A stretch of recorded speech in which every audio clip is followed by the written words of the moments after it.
Thank you for joining us, Dr. Grossman. It's a pleasure to talk to you. Pleasure. An eminent radiologist who has turned around the healthcare system.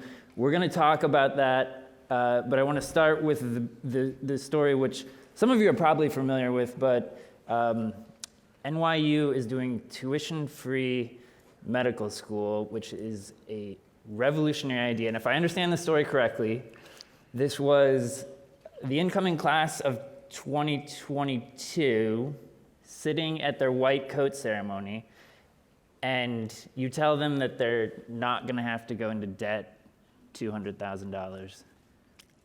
That was where they learned? Correct. And what was the reaction like?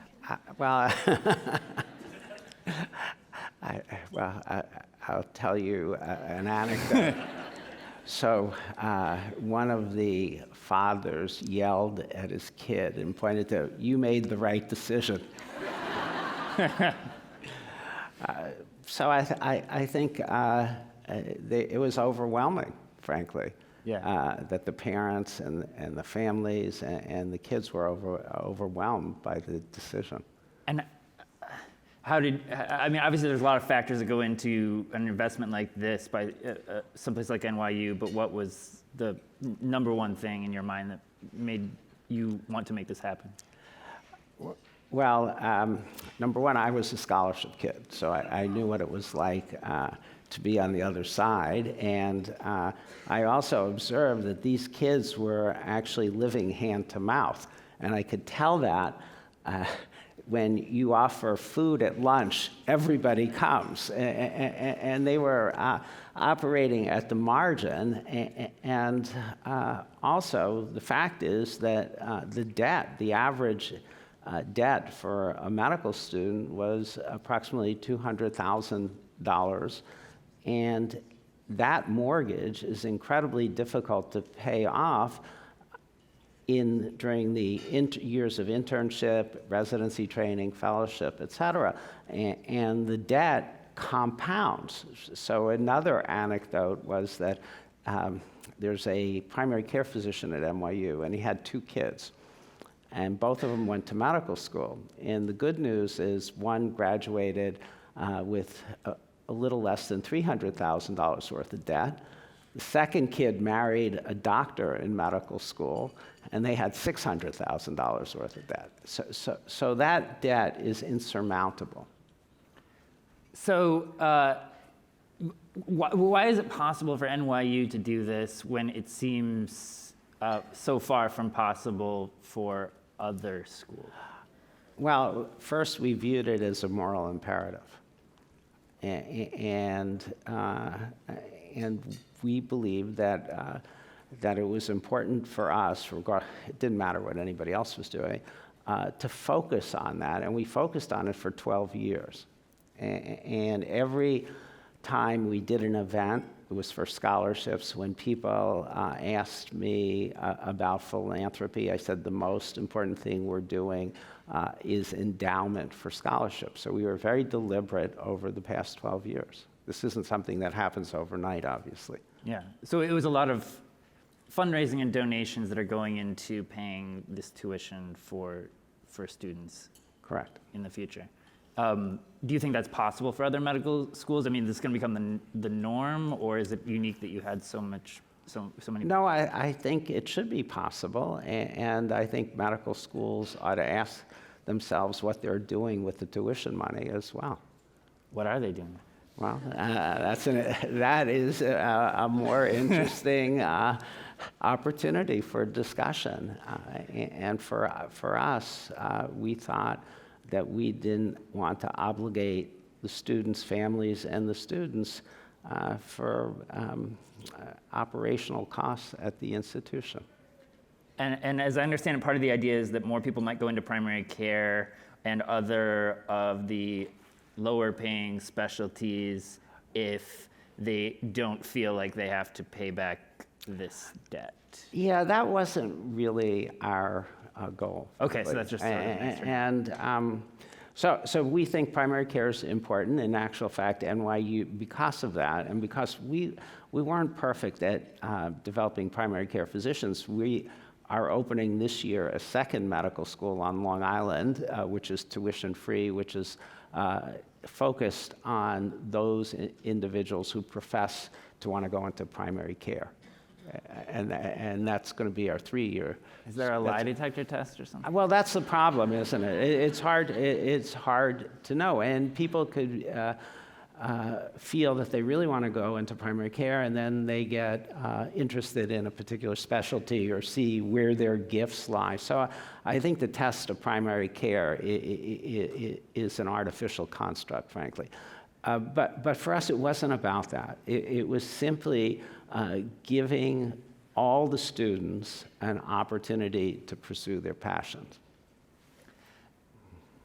Let's shift to the turnaround of NYU. So you're a practicing neuroradiologist, and you decide to take on overseeing a big hospital that is losing money, and you managed to turn it around. What made you feel that that was even possible? That's a good question. Well, I thought I understood the institution, and I had come there in 2001. I became the CEO dean in 2007. So I did understand the institution. I had trained at some venerable institutions in my career, so I knew what outstanding institutions were like, and I thought NYU had the elements to really be exceptional. And the question was, could somebody take those elements, refine what they had, and offer leadership and really transform the institution into what the aspirations were for the majority of individuals who were at the institution. So if you could go back, this was 2007 when you took over, what would you tell yourself and make sure you did differently? And what would you tell yourself, this was great that you did this, should have really doubled down in that area? Okay. Well, I'm actually pretty happy with what I did. You did it perfectly? Yeah. I don't know about perfectly, but I thought the key decisions were important, and the first big decision was to make sure so I always believed that function followed structure. Happens that way also probably in the brain. So to get function right, you had to have a structure. And part of our vision was world-class, and that was an aspiration, patient-centered, because that was critical, integrated, and that has to do with the function. That traditionally in academic medical centers, the school and the hospital negotiate all the interfaces. So I blew up all the interfaces. And as you may have seen, we don't have a hospital president because hospital presidents traditionally believe that they own the hospital and they have the money, and then the dean has to negotiate with the hospital president. So I got rid of that interface, and I thought, what does a hospital president do? And she does two things. Okay, number one, volume, and number two, throughput. Simple. And I appointed one person who did volume, one person throughput. That's chief operating officer. The guy who did volume was the head of the faculty practice. And I annealed them, and they had to work together. And that was the basis for the integration of the hospital and school. And we got rid of one layer of administrators. Everybody had two titles. We have very few administrators, and then everybody had to work together. And you're the CEO and dean. Correct. Is that a title that other people in the world have? Well, I don't think it's about titles. Okay. It's about function. Gotcha. And you can have titles and not function that way. So we actually function as a totally integrated academic medical center. And I believe that was a significant part of our success. And then the other part, which has been talked about and written about, is the focus on metrics. So we're a highly metricized organization. And in my opinion, that takes a lot of the politics out of the decision making, et cetera. Yeah. I have so many more questions. We also are starting to get them through Slido, which I think you're mostly familiar with. But if you could also remember to include your name and title, we will go to those questions now, and that way we know who we're hearing from. And we'll start with this first one from Amanda Toss, who's a student at Tufts University. So obviously you don't want to give away your secrets to competition in New York, but you're here in Boston, so what should medical schools... No, we're happy. There are no secrets. Given the physician shortage, what recommendations do you have for medical schools, and what do you view as barriers to increasing the number of MDs? Right. So actually, there's a shortage of both primary care physicians as well as specialists. And I think part of it is creating efficiencies for physicians to practice and making the way physicians practice both on the ambulatory side and inpatient as efficient as possible, number one. Number two are leveraging physicians with ancillary care individuals, including nurses, nurse practitioners, et cetera. I think the training, and you see more medical school, there are a plethora now of new medical schools popping up, including the one that we have at NYU Winthrop. And I think ultimately that will have a significant impact on the need for more physicians. Yeah. Okay, this next one is from Anne Gakumo from UMass Boston. To what degree are minority medical students and students from low-income backgrounds able to benefit from this tuition-free program? Well, of course, the proof is in the pudding. So when we looked at our statistics this year, and we increased the number of underrepresented minority applicants by about a little over 100%. And we increased the number of those who self-select as Black, African American, or African Caribbean by 142% in terms of the applicants. So just putting tuition-free out there had a dramatic effect on underrepresented minorities. Thank you. So that's both. May I follow up? I asked the Sure. question. Yeah. Oh. Sorry. So percentages are important, but if you have one African American student, an increase in 100% equals 2. Right? Yeah. Okay. So I'll give you the number. Of course, numbers matter. So you want the numbers? Yeah. Okay. So we had about a little over 1,000. I think 1,024 applicants, which is great for. Thank you. You're welcome. Yeah, and before that, we had about 484. I think we have time for one more question. How did you manage the change at NYU, considering the stakes and egos involved? Okay. Yeah.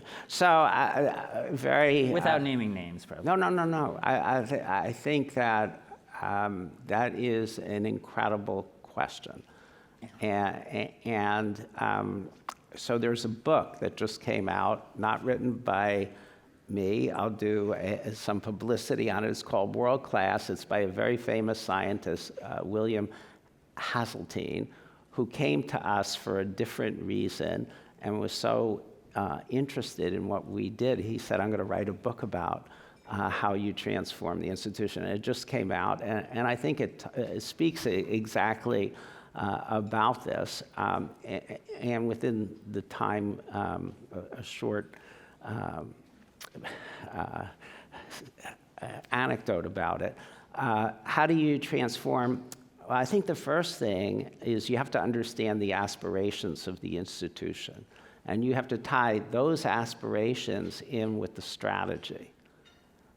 And everybody has to be aligned, and everybody has to also understand why you're doing what you're doing. So communication is fundamental. But make no mistake about it, we made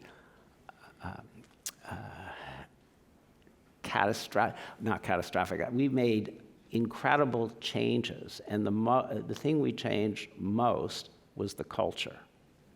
And that is, in institutions, the most difficult thing to change, but it also creates the greatest opportunities. Maybe we could do the physician burnout. So how do we help physician burnout being a significant issue? How can we help providers get back to caring for patients?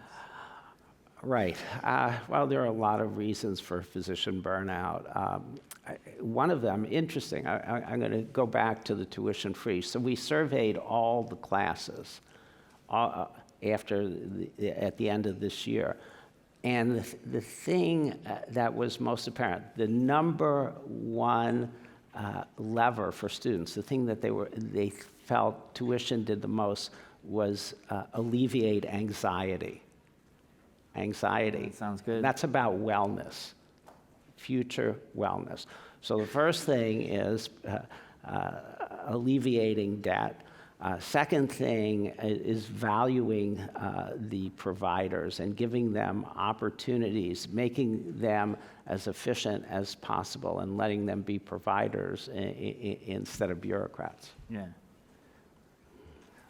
Yeah, I mean, I imagine that not seeing a six-figure debt growing in your bank account does a lot, like, just it helps. We are out of time. Thank you so much, Dr. Grossman. Thank you for the excellent questions. My pleasure.